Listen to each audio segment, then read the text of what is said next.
ஏற்காடு மலைச்சாலையில் ராட்சத மரம் ஒன்று சாய்ந்து விழுந்ததால் 1 மணி நேரம் போக்குவரத்து பாதிக்கப்பட்டது.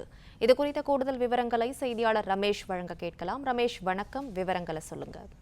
வணக்கம். சேலம் மாவட்டம் ஏற்காட்டில் உள்ள மலைப்பாதையில் ராட்சத மரம் ஒன்று இன்று அதிகாலை சரிந்து சாலையில் விழுந்ததால் போக்குவரத்து பாதிப்பு ஏற்பட்டு உள்ளது. சேலம் மாவட்டம் ஏற்காட்டில் நேற்று நள்ளிரவு முதல் அதிகாலை வரை கோடை மழை பெய்தது. இந்த நிலையில் இன்று அதிகாலை 7வது கொண்டை ஊசி பகுதியில் ராட்சத மரம் ஒன்று முறிந்து அப்படியே சாலையில் விழுந்து விட்டது. இதனால் அந்த வழியே போக்குவரத்து பாதித்தது.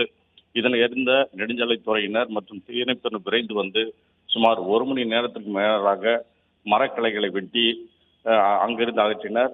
இதன் பின்னர் சுமார் ஒரு மணி நேரத்துக்கு மேலாக பிறகு தற்போது போக்குவரத்து சீராகி இருக்கிறது. இருப்பினும் மலைப்பாதை முழுவதும் வேறெங்கும் மரக்கிளைகள் விழுந்துள்ளதா என தற்போது அதிகாரிகள் கண்காணித்து வருகிறார்கள். பிளே ஸ்டோர் மற்றும் ஆப் ஸ்டோரில் இருந்து பாலிமர் செயலியை QR கோடு மூலம் பதிவிறக்கம் செய்யுங்கள். செய்திகளை உடனுக்குடன் பெறுங்கள்.